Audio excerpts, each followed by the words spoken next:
Welcome to RCSP Florida. In this video, we venture out of Florida to North Carolina. We went to Cataloochee Valley in the Great Smoky Mountains National Park to see if we could find the infamous North Carolina elk. Yes, they do have elk in North Carolina. Elk were abundant in a lot of the southeastern states until man successfully killed every one of them, as man has a tendency to do. The last elk was believed to have been killed in the late 1700s.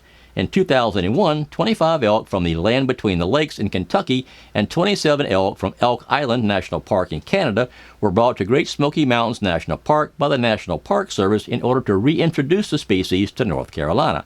Today there are around 200 elk in North Carolina.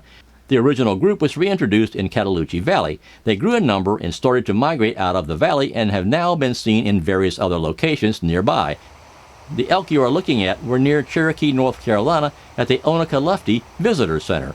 I was able to get closer than expected, and actually closer than I felt comfortable being, when I hiked down to the river and had this huge 600 to 700 pound bull elk come out of the woods about 100 feet away. Right place, right time. I did not have my 100 to 400 millimeter lens with me because I walked down to the river to try and take some landscape photos. All I had was my Sony 28 to 70 millimeter kit lens, and I was regretting leaving the 400 millimeter in the car, but I didn't think I would need it.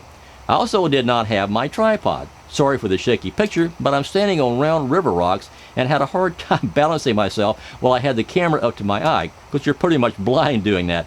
Thank goodness for warp stabilizer software.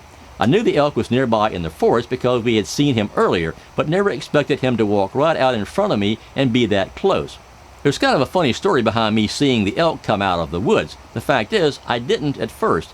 I was taking an artsy you-know-what kind of shot of the river with my camera almost at water level, shooting a picture of the small rapids. All of a sudden, a small rock landed about 3 feet away. I said to myself, what the heck? Before I could look up, another one landed about the same distance away. It was another photographer who was very graciously trying to get my attention so I would see the elk coming out of the woods. I thanked him and stopped recording the river and swung my camera around on the elk. It shows that some photographers still have etiquette and can be courteous to other photographers. He was a true gentleman, and I really appreciated that. A lot of photographers, unfortunately, would not have done that. As I started shooting, I made sure he wasn't getting any closer. I had already made up my mind that if he turned and headed toward me, I was out of there. I was already closer than I should be. Well, he did exactly that, and I headed for the forest immediately. There are no old, bold photographers, and I wasn't going to try and be the first one. An elk that big with that huge rack can kill you very easily, and during rutting season they can be even more dangerous and unpredictable, and this was rutting season. That's why all the bugling was going on. In this video, the elk is even closer, but I am shooting through the trees, so I am somewhat protected by the trees. While I was down at the river, I was out in the open, which is not a good situation to be in.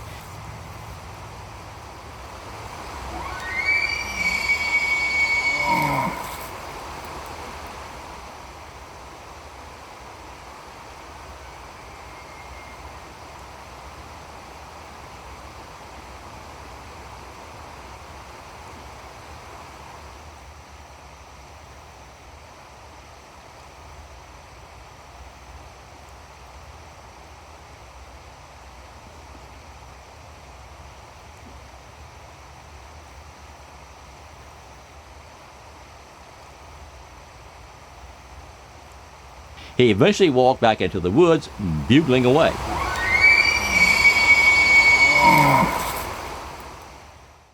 The Oconaluftee Visitors Center is lovely, and they have other photo ops there as well. They have an old cabin, a barn, as well as their very own outhouse. It is not to be used, however. They have really nice clean ones in the Visitor Center. After we finished shooting the elk, we headed into Asheville for the night. I got this panorama on the Ridge Parkway.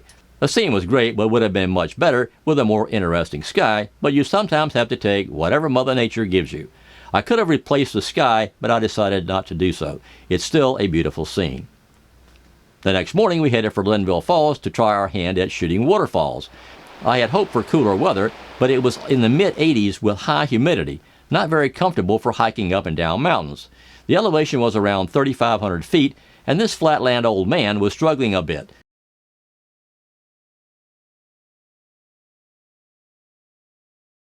I had to stop a few times, well, a lot of times, to catch my breath, but I managed to make it to the end of the trail. where I got this shot. We had decided to go to the very end and work our way back, which we did.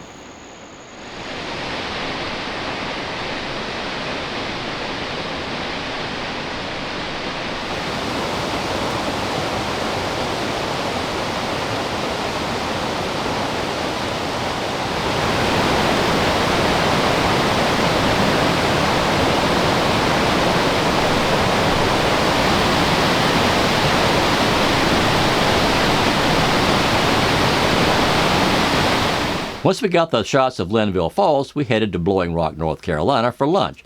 On the way, we passed the Linville Viaduct, which is an engineering marvel that was completed in 1977. The Visitors Center on the west side of the viaduct tells you how it was done. This is a view taken with my Insta360 360-degree camera. It gives you a beautiful view of the mountains and the viaduct.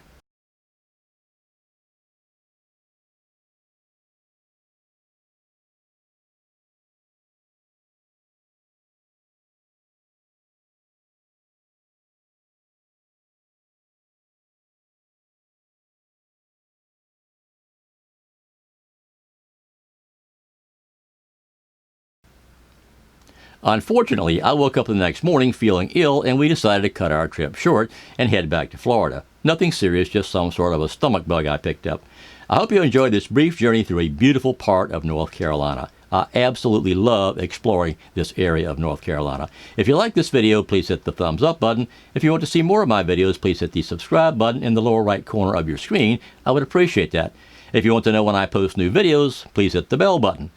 Thanks for watching, and have a great day. Oh, and by the way, get out there and shoot.